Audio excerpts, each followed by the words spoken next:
Imagine um homem de 63 anos, ex-seminarista católico, que abandonou a batina 3 meses antes da ordenação, professor primário de crianças pobres no interior do Ceará, que aplicou metodologias sofisticadas de conversão religiosa e mobilização comunitária aprendidas durante 4 anos de formação eclesiástica para recrutar exatamente 247 membros em comunidades carentes de Fortaleza e construir meticulosamente uma estrutura criminal com células operando como congregações, onde cada integrante conhecia apenas seu pastor imediato, tornando a organização praticamente indestrutível mesmo após 382 prisões executadas pela Polícia Federal entre 2014 e 2016, que transformou quadrilha desorganizada de assaltos e tráfico de drogas em facção com ramificações operacionais em 17 municípios cearenses,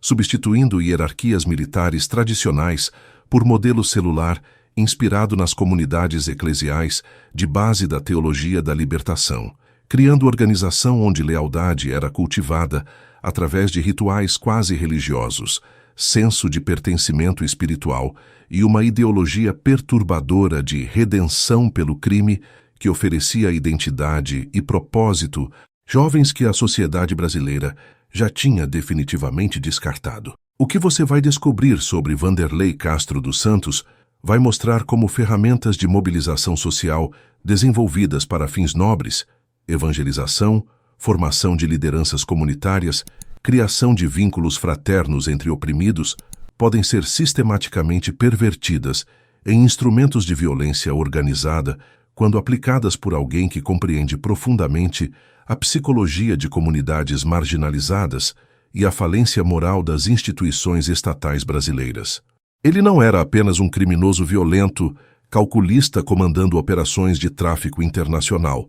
Era um arquiteto ideológico que entendia visceralmente que facções sustentáveis não se constroem apenas com medo, armas e dinheiro, mas com narrativas de significado existencial, rituais de pertencimento que substituem famílias destruídas e estruturas organizacionais que oferecem aos excluídos algo que o Estado brasileiro nunca ofereceu em 100 anos de abandono: dignidade humana básica, propósito, coletivo e irmandade genuína, mesmo que construídos inteiramente sobre fundações encharcadas de sangue inocente. Mas antes de revelar como Vanderlei Castro transformou o conhecimento teológico em manual operacional de crime organizado, preciso contar detalhadamente sobre o contexto sociopolítico do Ceará nas décadas que moldaram sua consciência e sobre as técnicas específicas de mobilização comunitária desenvolvidas pela Igreja Católica Progressista durante a ditadura militar brasileira.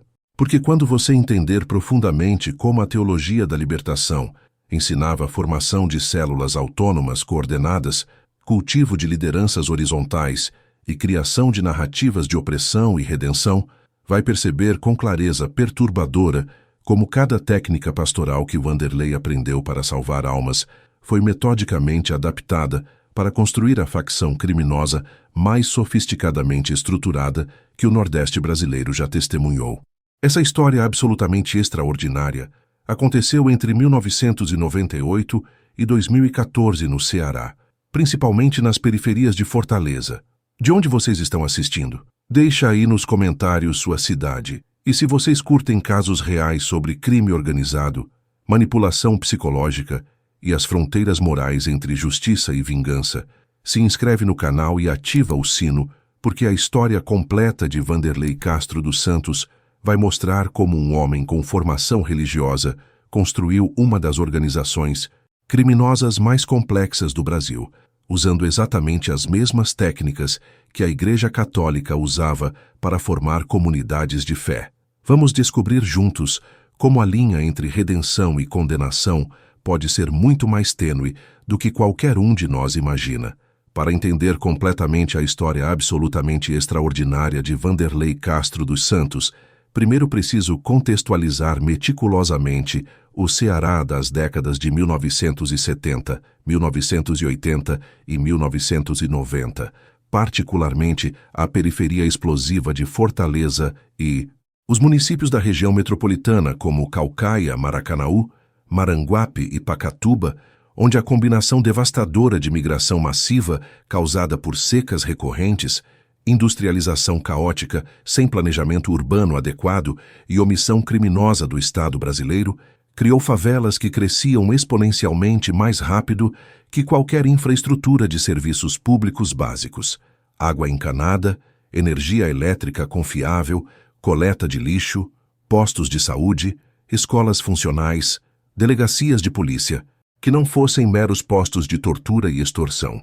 Entre 1970 e 1985, a população de Fortaleza praticamente dobrou de 800 mil para 1.600.000 habitantes, mas essa explosão demográfica não foi acompanhada por investimentos proporcionais em habitação, saneamento básico ou segurança pública, resultando em dezenas de favelas surgindo literalmente da noite para o dia, em terrenos periféricos onde o Estado simplesmente não existia, exceto como força repressiva ocasional, que aparecia para executar pobres suspeitos de crimes e, depois desaparecia novamente, deixando vácuo absoluto de poder, justiça e dignidade humana básica. Naquele período histórico específico de ditadura militar, transitando caoticamente para a redemocratização sem nenhum projeto consistente de inclusão social das massas empobrecidas, a Igreja Católica Progressista Brasileira, particularmente através das comunidades eclesiais de base, inspiradas pela teologia da libertação, que emergia da América Latina, preenchia vazios brutais e sistemáticos deixados por governos militares omissos e depois por governos civis incompetentes. Padres, freiras e leigos comprometidos com a opção preferencial pelos pobres organizavam metodicamente moradores de favelas para exigir coletivamente água encanada, energia elétrica regularizada, postos de saúde funcionais, escolas com professores presentes, creches para mães que precisavam trabalhar. Mais importante que serviços materiais, esses agentes pastorais ensinavam sistematicamente técnicas sofisticadas de mobilização comunitária, criação de lideranças horizontais que não dependiam de figuras messiânicas centralizadas, formação de células autônomas, mas coordenadas que podiam operar independentemente se líderes fossem presos pela repressão militar, cultivo de identidade coletiva baseada em narrativas teológicas de opressão histórica e libertação futura, metodologias de recrutamento, que transformavam indivíduos atomizados e desesperançados em membros de movimento coeso, com propósito transcendente. Era a teologia da libertação em sua expressão organizacional mais pura e eficaz, e também, sem que absolutamente ninguém percebesse conscientemente na época, um manual operacional completo de estruturação organizacional clandestina que poderia teoricamente ser aplicado para qualquer propósito coletivo, inclusive os mais sombrios e violentos imagináveis. As comunidades eclesiais de base essencialmente ensinavam metodologia revolucionária disfarçada de pastoral católica, observou posteriormente historiador da Igreja Católica no Ceará, que estudou extensivamente o período entre 1970 e 1990. Você tinha padres e freiras treinando lideranças comunitárias em técnicas de organização celular, comunicação clandestina, criação de narrativas de identidade coletiva, rituais de pertencimento que substituíam estruturas familiares destruídas pela miséria. Tudo isso tinha propósito nobre: empoderar os pobres contra a opressão sistêmica, mas as técnicas em si eram neutras, podiam ser aplicadas para qualquer fim. Ninguém imaginou que alguém com formação teológica completa poderia pegar exatamente essas metodologias e aplicá-las não para libertar oprimidos, mas para construir facção criminosa.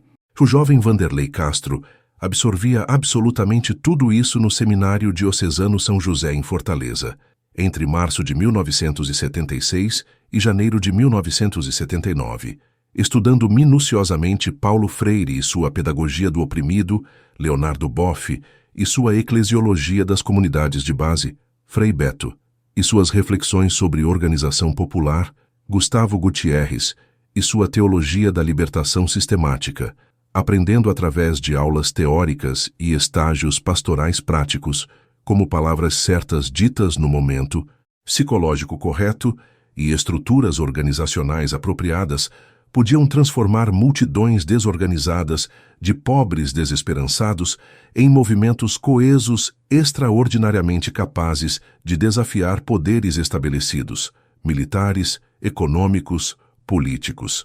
O elemento particularmente significativo desse contexto histórico era que a ditadura militar brasileira, paradoxalmente, tinha criado condições ideais para desenvolvimento de organizações clandestinas sofisticadas ao reprimir brutalmente movimentos sociais abertos, mas simultaneamente tolerar parcialmente a Igreja Católica devido à sua legitimidade internacional e penetração social profunda. Comunidades eclesiais de base operavam em zona cinzenta legal, onde podiam experimentar com técnicas organizacionais que seriam imediatamente reprimidas se aplicadas por sindicatos ou partidos políticos de esquerda. Sacerdotes progressistas desenvolveram metodologias de segurança pastoral, onde informações sensíveis circulavam apenas oralmente entre células que não conheciam composição de outras células, onde lideranças usavam codinomes ou apelidos para proteção contra a vigilância policial, onde documentos comprometedores eram memorizados e depois destruídos, onde cada membro conhecia apenas seu círculo imediato e tinha consciência de que, se fosse preso e torturado, não poderia delatar estrutura completa, porque simplesmente não a conhecia. Essas técnicas não eram ensinadas explicitamente como manual de organização clandestina.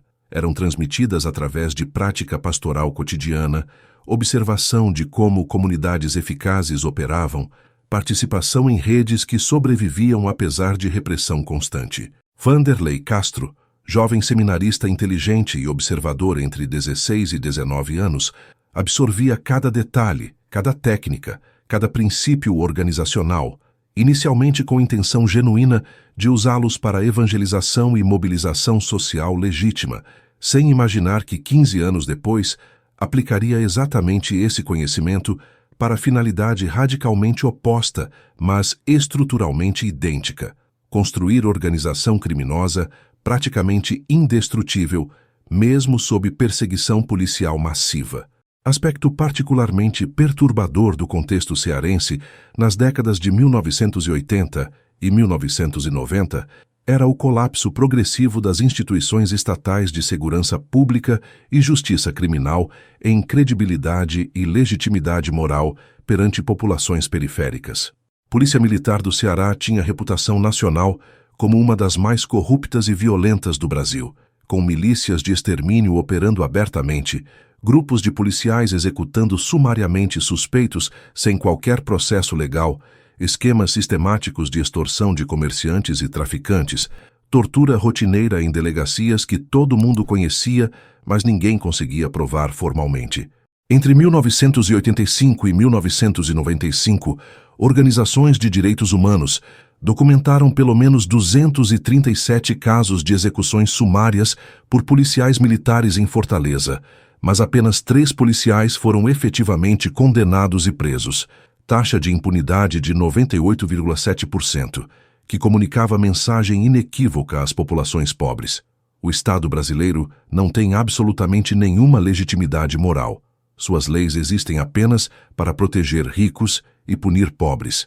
Policiais são simplesmente gangues uniformizadas, mais perigosas que gangues comuns, porque operam com proteção institucional. Quando adolescente crescendo em Fortaleza na década de 1980, você rapidamente internalizava que polícia não era sua protetora, mas sua predadora, relatou o sociólogo que estudou organizações criminosas no Ceará. Bandidos podiam roubar seu dinheiro, mas polícia podia torturá-lo, executá-lo e nunca ser punida. Nesse contexto, qualquer organização que oferecesse proteção contra a polícia automaticamente ganhava legitimidade, mesmo que fosse criminosa. Vanderlei entendeu isso visceralmente e construiu toda a sua ideologia sobre essa falência moral do Estado.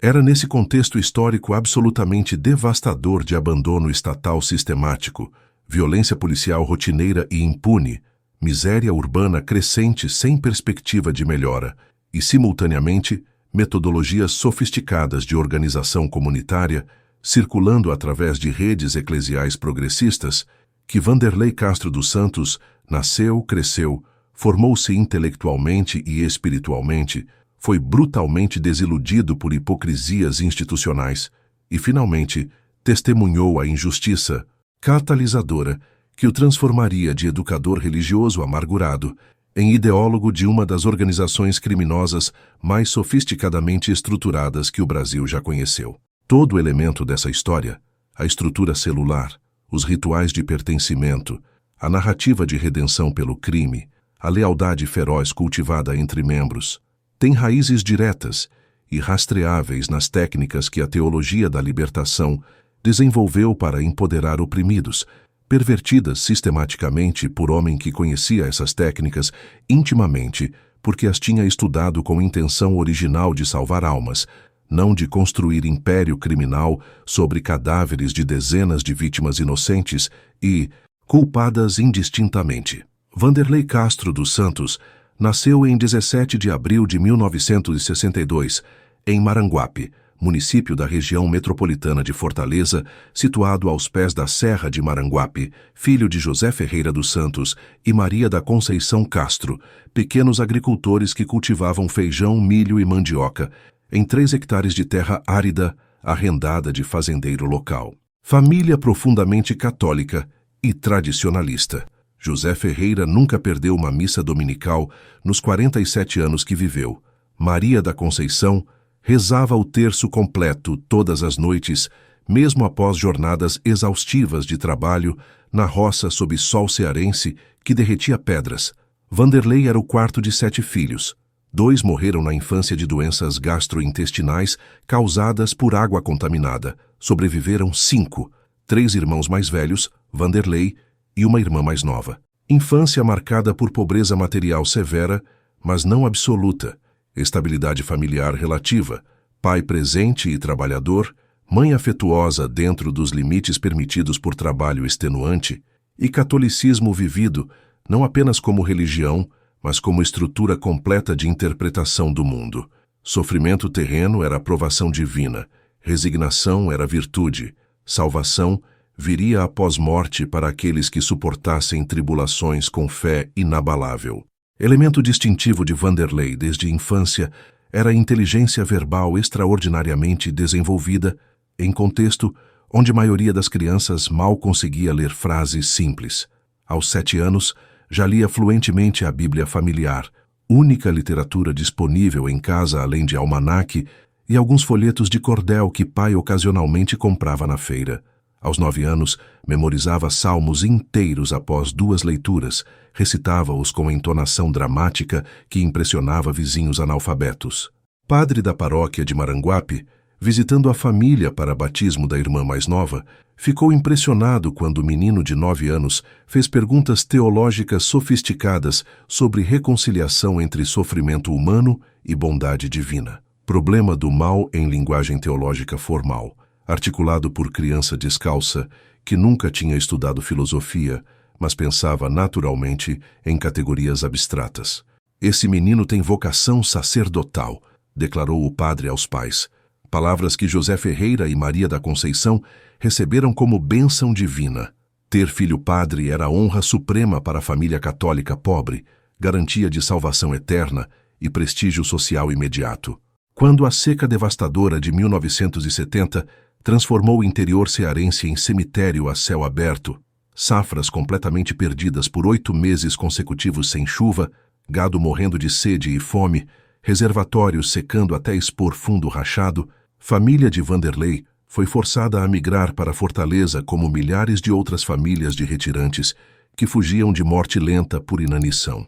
Estabeleceram-se em favela recém-formada, no bairro Conjunto Ceará, zona oeste de Fortaleza, numa casa de taipa de 2 cômodos, sem água encanada, sem energia elétrica, sem saneamento básico, construída literalmente da noite para o dia em terreno ocupado ilegalmente.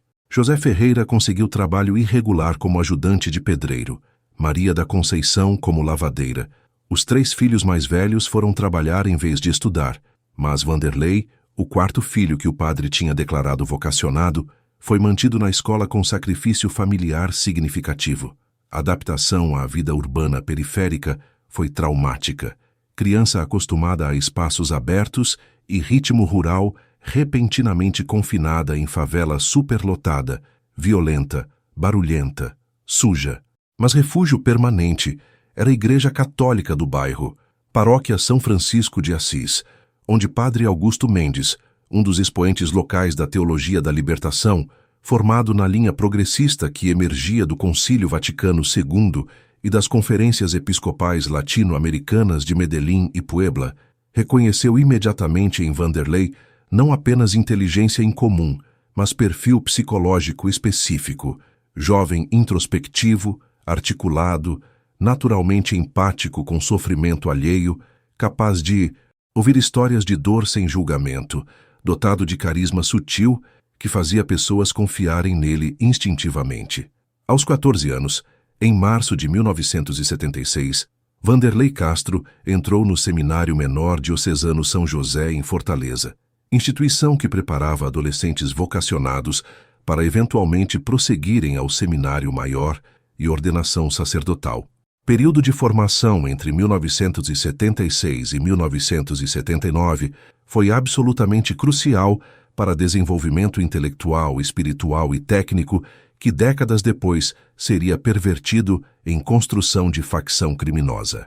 No seminário, Vanderlei estudou sistematicamente filosofia clássica e moderna, Platão, Aristóteles, Santo Agostinho, Santo Tomás de Aquino, mas também Kant, Hegel, Marx, existencialistas, teologia católica tradicional e teologia progressista contemporânea, psicologia pastoral com ênfase em aconselhamento e formação de grupos, retórica e homilética, que ensinavam técnicas de fala pública persuasiva, pedagogia com foco em metodologias de Paulo Freire, que enfatizavam conscientização crítica de oprimidos. Destacou-se particularmente em 3 áreas. Primeiro, teologia moral, onde demonstrava a habilidade extraordinária de analisar dilemas éticos complexos, identificando pressupostos ocultos e contradições lógicas em posições aparentemente sólidas. Segundo, psicologia pastoral, onde desenvolveu capacidade incomum de entender motivações profundas de comportamentos humanos, particularmente em contextos de trauma, exclusão e busca por significado existencial.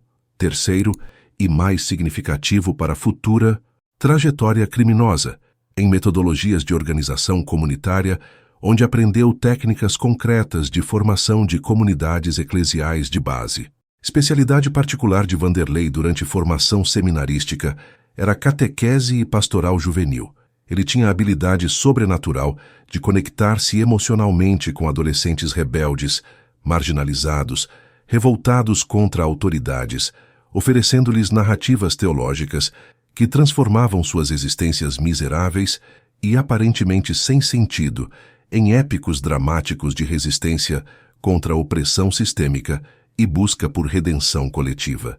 Entre 1977 e 1979, coordenou grupos de jovens em 3 paróquias periféricas de Fortaleza, desenvolvendo na prática técnicas sofisticadas de recrutamento e formação de lideranças.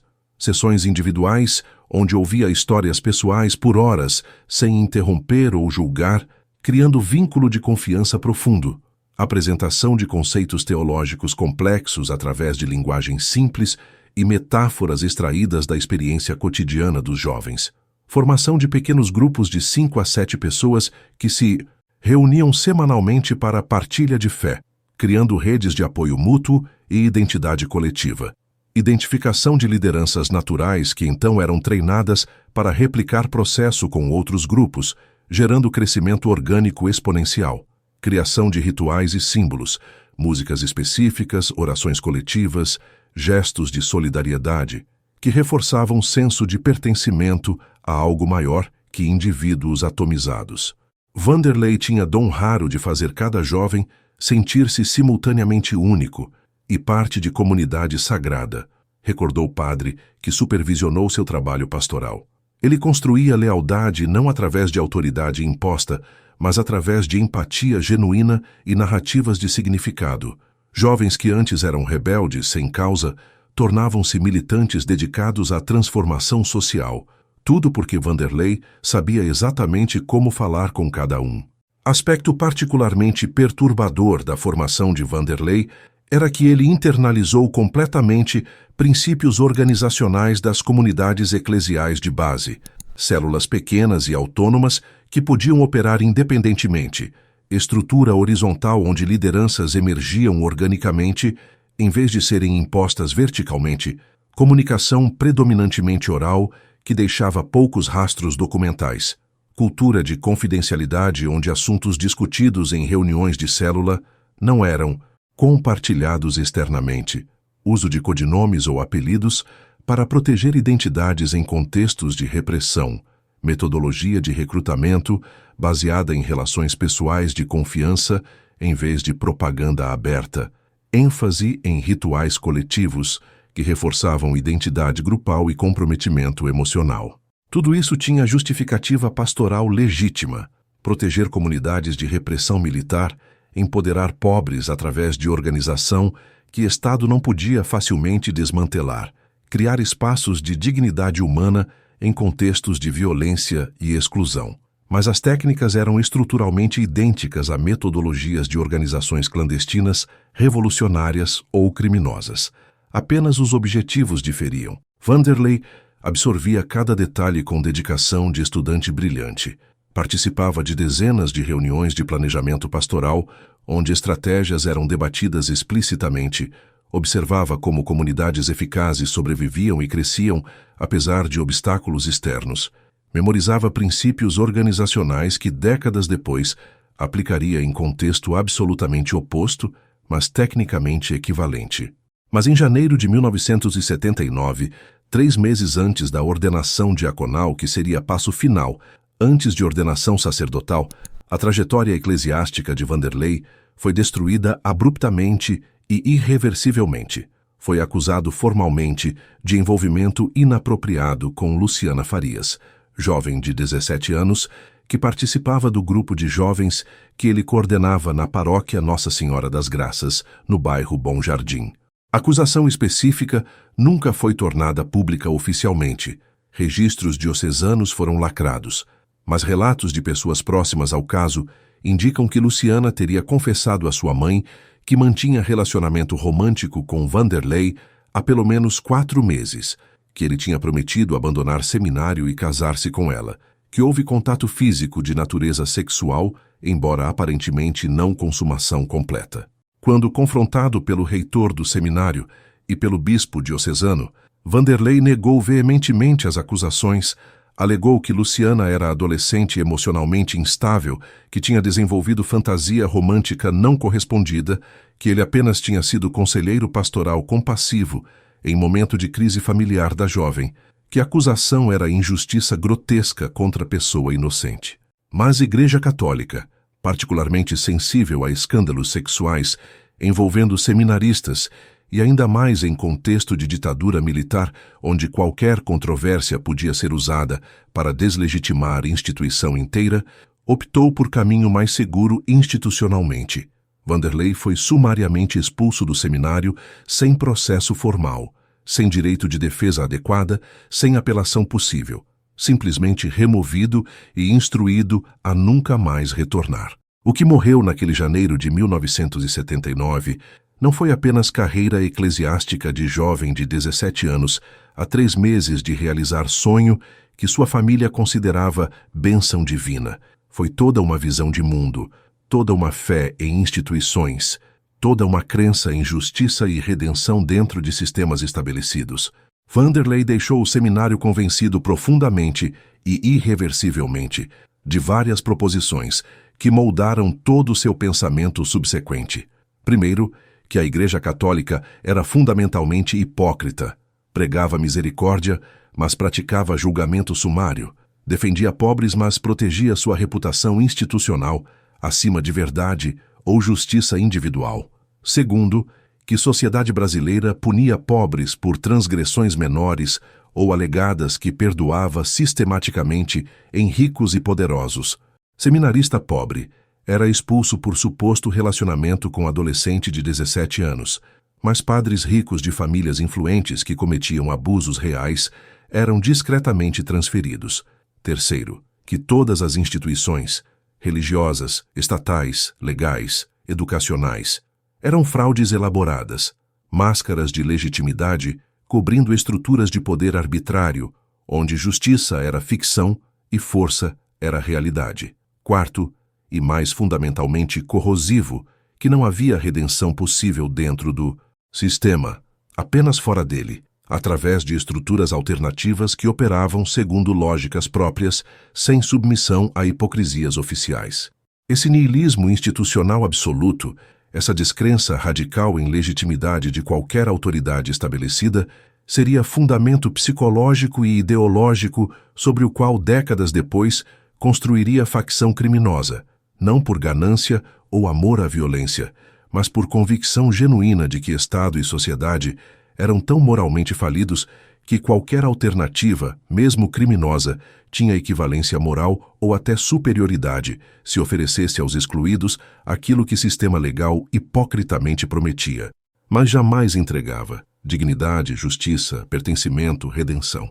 Em 23 de agosto de 1997, Vanderlei Castro dos Santos, então com 35 anos trabalhando como professor primário na Escola Municipal Monteiro Lobato, no bairro Bom Jardim, periferia oeste de Fortaleza, testemunhou o evento catalisador que o transformaria definitivamente de educador amargurado em ideólogo de organização criminosa, a execução sumária de seu aluno Fábio Rodrigues da Silva, adolescente de 16 anos, por 3 policiais militares que o acusaram falsamente de roubo de bicicleta e o assassinaram a tiros a queima-roupa, mesmo após ele ter se rendido completamente, mesmo com Vanderlei gritando desesperadamente que o garoto era seu aluno e estava desarmado, mesmo com pelo menos 15 moradores testemunhando a execução de viela estreita, onde todos estavam encurralados pelo terror. Era aproximadamente 17h40 de tarde ensolarada de agosto, quando Vanderlei saía da escola após reunião pedagógica, caminhando pela rua São Marcos em direção ao ponto de ônibus, carregando pasta surrada de couro marrom com cadernos de planejamento de aulas e apostilas artesanais que preparava para seus alunos de 4ª série. Ouviu primeiro os gritos, vozes masculinas autoritárias ordenando para, polícia!", seguidas de corrida de pés descalços em asfalto quente, e quando virou a esquina para a Travessa Santa Luzia, viu Fábio Rodrigues correndo desesperadamente em sua direção, rosto contorcido pelo pânico absoluto, que só crianças perseguidas por predadores mostram, seguido por 3 policiais militares em uniformes sujos de suor e poeira.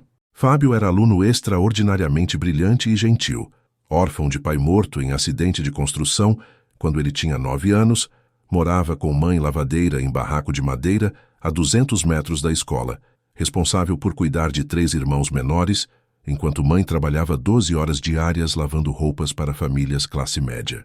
Apesar de todas as adversidades materiais e emocionais, Fábio mantinha média exemplar, ajudava colegas com dificuldades, participava voluntariamente de mutirões de limpeza da escola, tinha sonho articulado de tornar-se engenheiro civil para construir casas de verdade para famílias que moram em barracos como o meu. Vanderlei havia desenvolvido afeto genuíno por aquele garoto, que representava tudo que educação podia fazer por crianças pobres, quando combinada com inteligência natural e determinação heróica.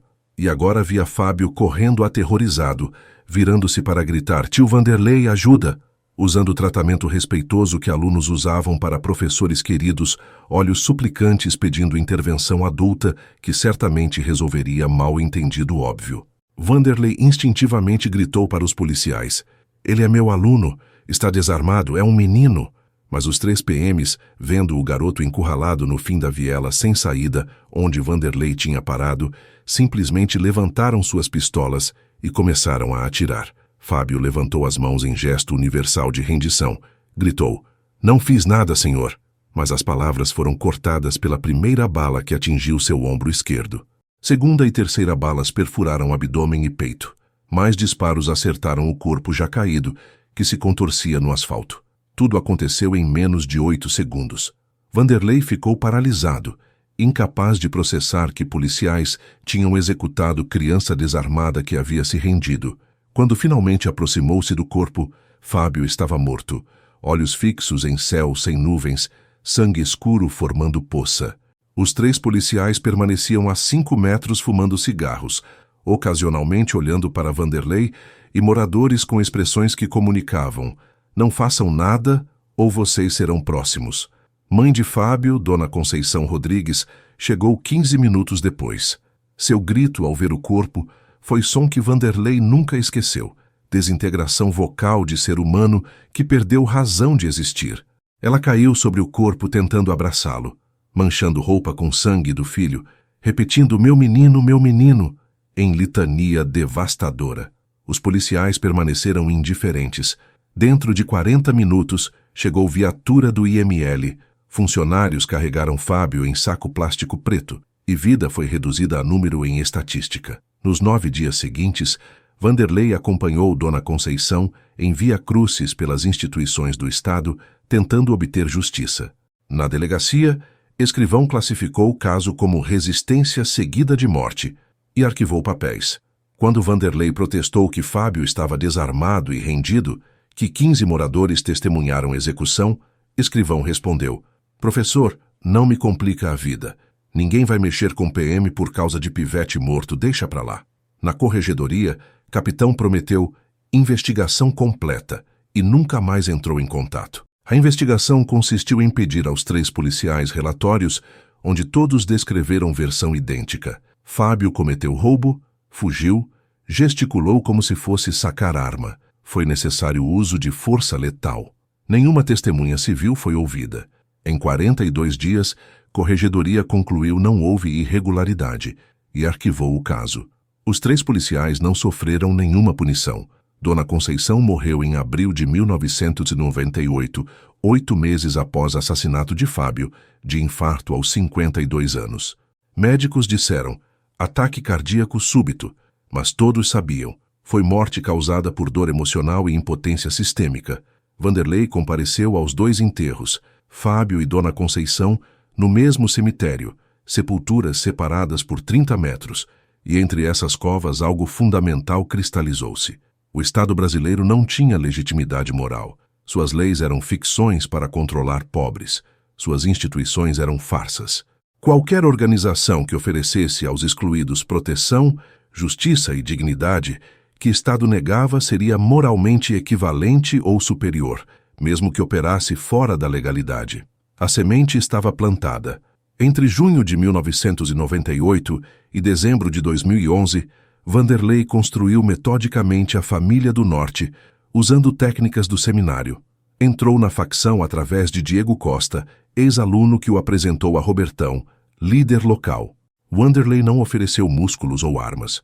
Ofereceu metodologia organizacional baseada em comunidades eclesiais de base. Sua primeira inovação: estrutura celular compartimentalizada, onde células de 5 a 7 soldados operavam sob disciplinadores, que respondiam a orientadores regionais, que reportavam a Vanderlei. Nenhum soldado conhecia líderes acima de seu disciplinador imediato. Quando a polícia prendia a célula inteira, conseguia no máximo um disciplinador, mas mesmo torturando, não chegava a Vanderlei porque informação completa não existia em nenhuma mente individual. Segunda inovação: recrutamento baseado em pertencimento emocional. Criou rituais de iniciação, onde novos membros eram consagrados à família, em cerimônias com textos que misturavam linguagem teológica e retórica criminosa. Você nasceu em sociedade que te descartou. Estado te via como lixo, mas hoje renasce em família que reconhece sua dignidade. Você não é descartável. É soldado em guerra contra sistema opressor. Cada iniciado recebia apelido como batismo simbólico. Participava de juramento coletivo, recebia símbolo físico de pertencimento. Instituiu cultos semanais, onde células faziam partilha de experiências, criando intimidade emocional que gerava lealdade mais forte que dinheiro ou medo. O primeiro teste aconteceu em setembro de 1999. tomada coordenada de 7 favelas, usando apenas comunicação oral através de mensageiros que memorizavam ordens como versículos bíblicos. A operação foi executada com precisão litúrgica. Quando a polícia militar reagiu 5 dias depois, já era tarde. A família tinha se enraizado, de forma que moradores viam criminosos como protetores internos. A expansão para Caucaia em 2004 demonstrou sofisticação crescente. Em vez de guerra, Vanderlei enviou 3 missionários que moraram 4 meses infiltrados, identificando lideranças, mapeando dinâmicas de poder, recrutando jovens através de conversas individuais. Quando finalmente iniciaram o recrutamento, já conheciam intimamente a comunidade. Recrutaram 23 jovens em 6 meses, usando técnicas de catequese, sessões individuais, narrativas que transformavam fracasso em opressão sistêmica, criação de família substituta. Quando a quadrilha rival percebeu infiltração, já existiam 4 células integradas ao tecido social.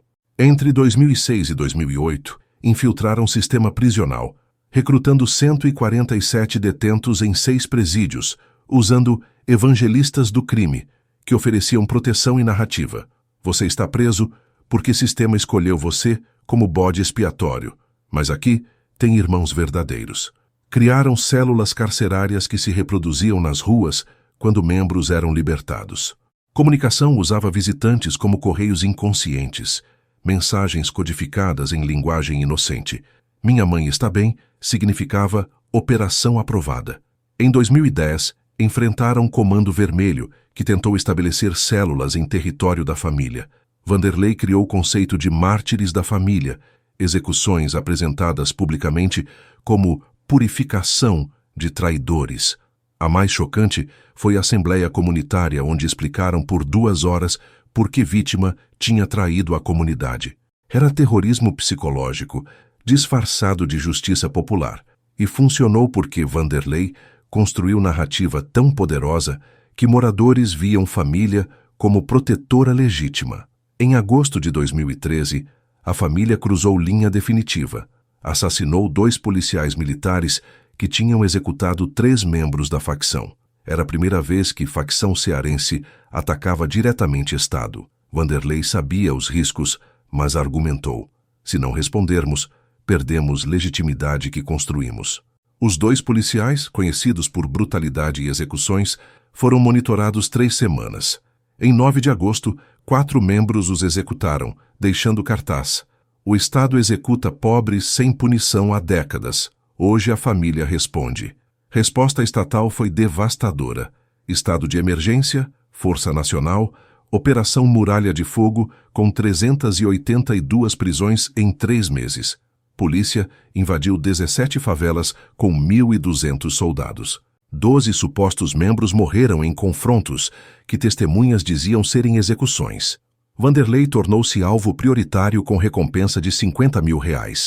Em junho de 2014, Polícia Federal infiltrou informante que mapeou rede de comunicação. Vanderlei foi preso na casa de ex-freira que o escondia acreditando ser perseguido político.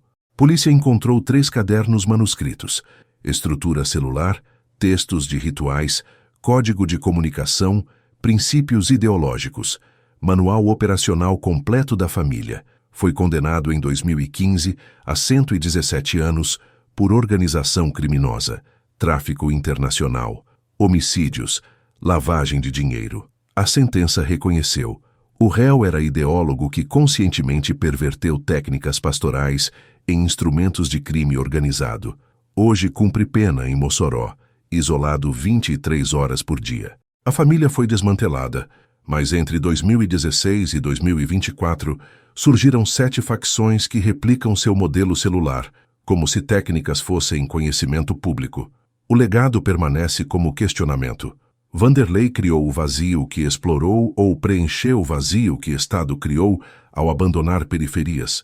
A resposta é ambas, e essa ambiguidade é precisamente o que torna seu caso profundamente perturbador e urgentemente relevante para compreender falências do Estado brasileiro.